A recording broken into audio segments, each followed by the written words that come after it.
मोहतरम जय हिंद जय भारत। दोस्तों आज मैं 18 अप्रैल 2026 का डेली करंट अफेयर प्रस्तुत कर रहा हूं। दोस्तों इस वीडियो में महत्वपूर्ण 17 प्लस क्वेश्चन है, बेहतर जानकारियों के साथ और रिकॉर्डों के साथ अपडेटेड जानकारी चैनल की खासियत है और मेरा प्रयास हमेशा बेहतर से बेहतर करने का रहा है और बेहतर जानकारियों के साथ मैं वीडियो प्रारंभ कर रहा हूं। ये रहा पहला क्वेश्चन। अमेरिका के राष्ट्रपति डोनाल्ड ट्रंप ने किस शहर में प्रस्तावित एक विशाल स्वर्ण निर्मित विजय मेहराब आर्क डी ट्रंप की योजना का अनावरण किया? गाइस इस प्रश्न का सही उत्तर है निम्न ऑप्शनों में ऑप्शन ए वाशिंगटन डीसी इस प्रश्न का सही उत्तर है। इस प्रस्ताव को अमेरिका के 250वें स्वतंत्रता दिवस के उपलक्ष्य में किया गया और दोस्तों यह मेहराब 250 फुट यानी 76 मीटर ऊंचा होगा, जो अमेरिका की आज़ादी का 250 वर्षों का प्रतीक है। यह पेरिस में आर्क डी ट्रम्प से प्रेरित है, लेकिन इसकी डिजाइन में स्वर्ण नक्काशी का उपयोग करने का योजना है। Next question. हाल में कौन 2025 के लिए विजडन के दुनिया के अग्रणी क्रिकेटर चुने गए? गाइस इस प्रश्न का सही उत्तर निम्न ऑप्शनों में ऑप्शन सी उपयुक्त दोनों इस प्रश्न का सही उत्तर है। ऑस्ट्रेलिया के मिशेल स्टार्क और दीप्ति शर्मा को विजडन के दुनिया के अग्रणी क्रिकेटर चुने गए। विजडन अवार्ड से संबंधित जानकारी। दोस्तों leading women cricket in the world Deepti Sharma बनी भारत की। Leading man cricketer in the world Mitchell Starc Australia के बने। विजडन ने वर्ष के 5 सर्वश्रेष्ठ क्रिकेटरों में भारत के 4 खिलाड़ियों को चुना है। ये खिलाड़ी हैं शुभमन गिल, रविंद्र जडेजा, ऋषभ पंत, मोहम्मद सिराज, हसीन हमीर, जो कि दोस्तों ये इंग्लैंड के हैं। Leading T20 cricket in the world Bharat के अभिषेक शर्मा चुने गए। तो दोस्तों ये रहे विजडन के दुनिया के अग्रणी क्रिकेटरों के बारे में जानकारी। Next question. भारत में होने वाले 2030 राष्ट्रमंडल खेलों में किन 2 प्रमुख खेलों की वापसी होने जा रही है, जिन्हें 2022 में बर्मिंघम खेलों से हटा दिया गया? गाइस इस प्रश्न का सही उत्तर है निम्न ऑप्शनों में ऑप्शन ए क्रिकेट और हॉकी। इस प्रश्न का सही उत्तर है ऑप्शन ए। दोस्तों भारत में होने वाले 2030 राष्ट्रमंडल खेलों में 2 प्रमुख खेलों की वापसी हो रही है, जिसमें हॉकी और T20 क्रिकेट है, जो कि T20 फॉर्मेट में है। यह जानकारी केंद्रीय मंत्री मनसुख मांडविया ने दी है।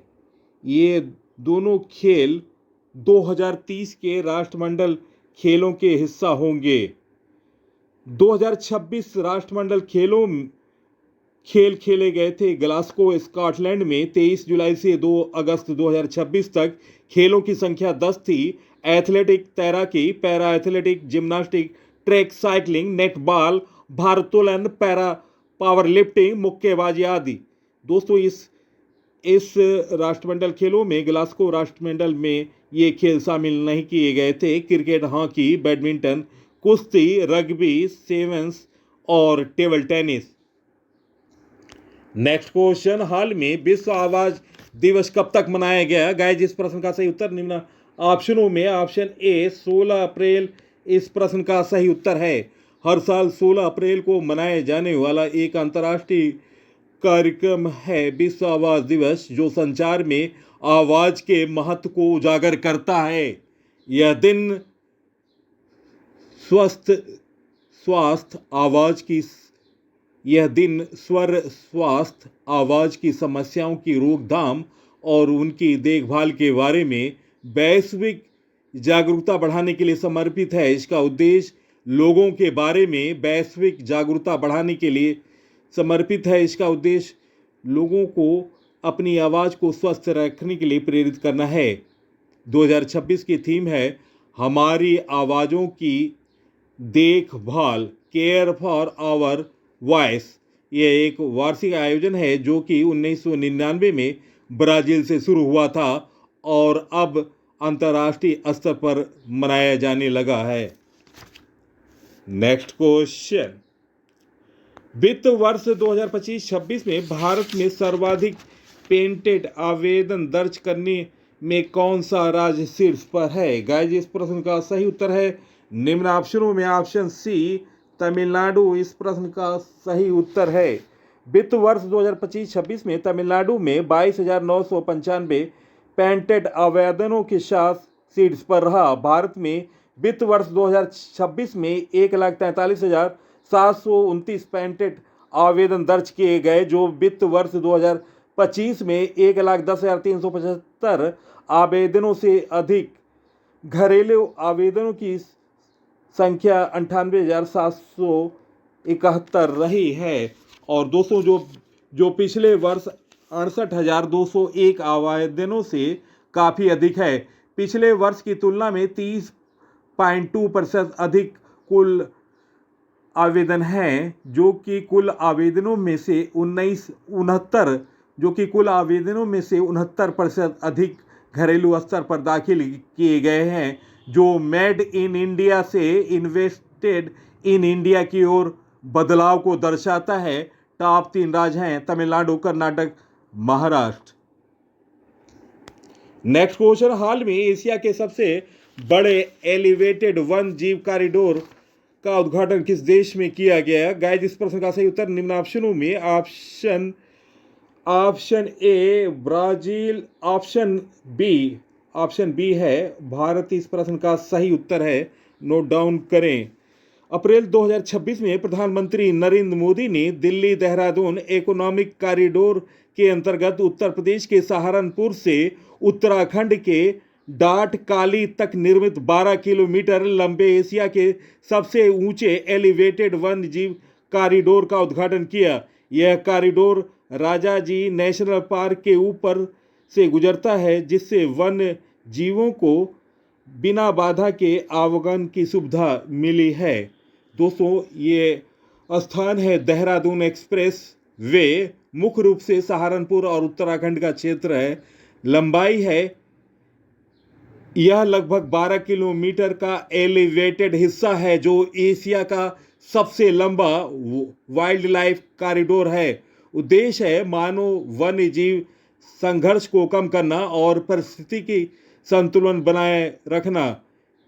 विशेषता है ये 6 लेन, दोस्तों विशेषता है ये 6 लेन एक्सेस कंट्रोल कॉरिडोर है, जो हाथियों के निर्बाध आवागमन की अनुमति देता है। दोस्तों, इससे लाभ होगा दिल्ली और देहरादून के बीच यात्रा का समय घटकर लगभग 2.5 घंटे हो जाएगा। नेक्स्ट क्वेश्चन, हाल में किसके द्वारा उत्कर्ष 2029 विजन लॉन्च किया गया? गाइस, इस प्रश्न का सही उत्तर है निम्न ऑप्शनों में ऑप्शन ए आरबीआई। इस प्रश्न का सही उत्तर है। दोस्तों, आरबीआई की स्थापना अप्रैल 1935 में हुआ। मुख्यालय मुंबई है और रिजर्व गवर्नर हैं संजय खन्ना। भारतीय रिजर्व बैंक ने अपनी महत्वाकांक्षी उत्कर्ष 2029 रणनीति लॉन्च की है। यह 3 साल की योजना अप्रैल 2026 मार्च 2029 आरबीआई को एक विश्व स्तरीय केंद्रीय बैंक बनाने के लक्ष्य रखती है, जिससे क्रॉस बॉर्डर पेमेंट्स को बढ़ावा देना और एआई जैसी नई तकनीकों को अपनाना शामिल है। उत्कर्ष 2029 का मुख्य फोकस आरबीआई को एक प्रोजेक्ट सा मुद्रा फुल सर्विस सेंट्रल बैंक बनाने के लिए विकास और आधुनिकीकरण पर जोर देना है। नेक्स्ट क्वेश्चन, हाल में भारत के सेमीकंडक्टर फैब्रिकेशन प्लांट के लिए पहले आर्थिक क्षेत्र SEZ को किस स्थान पर मंजूरी दी गई? गाइस, इस प्रश्न का सही उत्तर निम्न ऑप्शनों में option B Dholera, option B इस प्रश्न का सही उत्तर है। भारत के पहले सेमीकंडक्टर फैब्रिकेशन प्लांट के लिए विशेष आर्थिक क्षेत्र SEZ को गुजरात के धौलेरा को मंजूरी दी गई है। यह परियोजना Tata semiconductor manufacturing private limited द्वारा 91,000 करोड़ से अधिक निवेश के साथ स्थापित किया जाएगा। नेक्स्ट क्वेश्चन, विश्व हीमोफीलिया दिवस 2026 कब मनाया गया? गाइस, इस प्रश्न का सही उत्तर है निम्न ऑप्शनों में ऑप्शन ए 17 अप्रैल इस प्रश्न का सही उत्तर है ऑप्शन ए। यह दिवस हेमोफीलिया और अन्य आनुवांशिक रक्त स्रावों विकारों के बारे में जागरूकता बढ़ाने के लिए हर साल मनाया जाता है। दोस्तों, इसका इतिहास, इसकी शुरुआत 1989 में world federation of haemophilia WFH द्वारा फ्रैंक श्रावित के जन्मदिन के सम्मान में की गई थी। दोस्तों, 2026 की थीम है निदान उपचार का पहला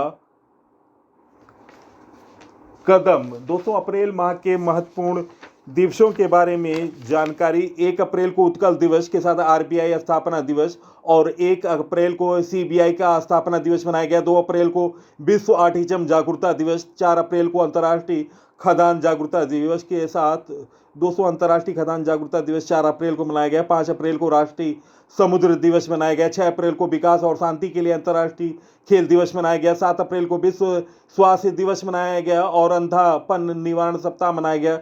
2026 की थीम है ग्लूकोमा मुक्त दुनिया के लिए एकजुट होना।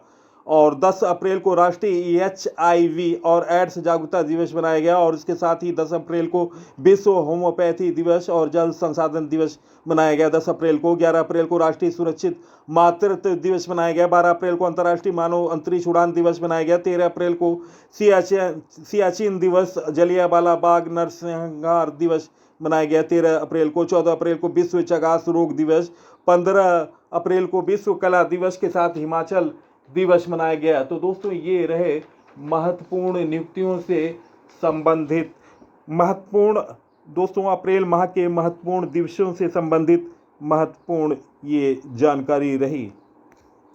नेक्स्ट क्वेश्चन, हाल में वर्ष 2026 में भारत का शीर्ष व्यापारिक भागीदार देश कौन बन गया? गाइस, इस प्रश्न का सही उत्तर ऑप्शन ए चीन इस प्रश्न का सही उत्तर है।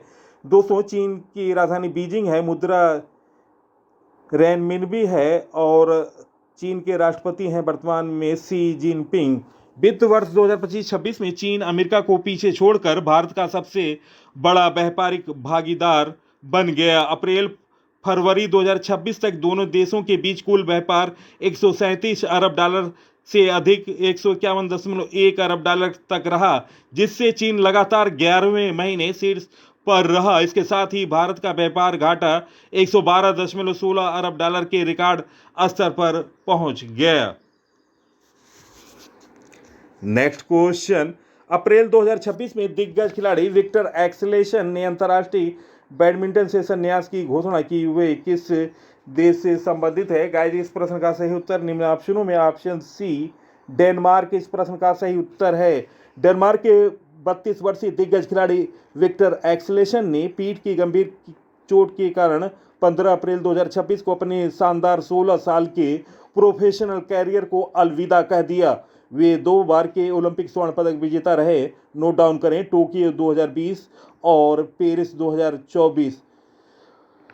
में उन्होंने ओलंपिक में स्वर्ण पदक जीता और वे पूर्व में विश्व नंबर 1 खिलाड़ी रहे। एक्सेल जो कि दिग्गज लिन डैन के बाद 2024 में अपने ओलंपिक स्वर्ण पदक का बचाव करने वाले दूसरे पुरुष खिलाड़ी बने। दोस्तों आखिरी बार 25 अक्टूबर को फ्रेंच ओपन में हिस्सा लिया था और आखिरी मेजर खिताब उनका पिछले साल इंडियन ओपन में था खिताब। नेक्स्ट क्वेश्चन, हाल में प्रधानमंत्री नरेंद्र मोदी ने किस राज्य में गुरु भैरवैक मंदिर का उद्घाटन किया? गाइस इस प्रश्न का सही उत्तर निम्न ऑप्शनों में ऑप्शन ए कर्नाटक इस प्रश्न का सही उत्तर है। दोस्तों प्रधानमंत्री मोदी ने कर्नाटक के मांड्या जिले में स्थित आदिचूनगिरी मठ में श्री गुरु भैरवैक मंदिर का उद्घाटन किया। यह मंदिर दिवंगत संत श्री श्री डॉक्टर बाल गंगाधर नाथ महास्वामी जी की स्मृति में बनाया गया एक द्रविड़ शैली का स्मारक है। दोस्तों बता रहा हूँ श्री आदिचूनगिरी महासंस्थान के 71वें पीठाधिपति थे और पूरा जीवन उन्होंने समाज सेवा को समर्पित किया था। नेक्स्ट क्वेश्चन, हाल में इस्माइल उमर गुलूह किस देश का राष्ट्रपति नियुक्त किया गया? गाइस इस प्रश्न का सही उत्तर है निम्न ऑप्शनों में ऑप्शन बी जिबूती इस प्रश्न का सही उत्तर है ऑप्शन बी। दोस्तों 10 अप्रैल 2026 को हुए चुनाव में उन्होंने सत्तारूढ़ दल के पूर्व सदस्य मोहम्मद फराह समतार को हराया। इस्माइल उमर गुलह 97.81% से अधिक वोट हासिल करके छठी बार राष्ट्रपति बने। दोस्तों वे 1999 से लेकर 1999 से जिबूती की सत्ता में हैं और दोस्तों 2 दशकों के अधिक समय से शासन कर रहे हैं। दोस्तों जिबूती के बारे में जानकारी, राजधानी जिबूती है, मुद्रा जिबूती फ्रैंक है, प्रधानमंत्री हैं अब्दुल कादर कामिल मोहम्मद, राष्ट्रपति हैं इस्माइल उमर गुलेह, आधिकारिक भाषा फ्रेंच और अरबी है। और दोस्तों जिबूती को स्वतंत्रता मिली थी 27 जून 1977 को फ्रांस से। नेक्स्ट क्वेश्चन, हाल में परमाणु ऊर्जा आयोग के अध्यक्ष किसे नियुक्त किया गया? गाइस इस प्रश्न का सही उत्तर है निम्न ऑप्शनों में ऑप्शन सी अजीत कुमार मोहंती इस प्रश्न का सही उत्तर है। दोस्तों उन्होंने 3 मई 2023 को कमलेश नीलकंठ की जगह यह पदभार संभाला था। इस नियुक्ति से पहले डॉक्टर मोहंती भामा परमाणु अनुसंधान केंद्र BARC में निदेशक के रूप में कार्यरत थे। डॉक्टर मोहंती को परमाणु ऊर्जा विभाग की ओर से होमी भाभा विज्ञान और प्रौद्योगिकी पुरस्कार से सम्मानित किया जा चुका है। और दोस्तों नवीनतम नियुक्तियों से संबंधित जानकारी नोट डाउन करें। परमाणु ऊर्जा आयोग के अध्यक्ष अजीत कुमार मोहंती बने।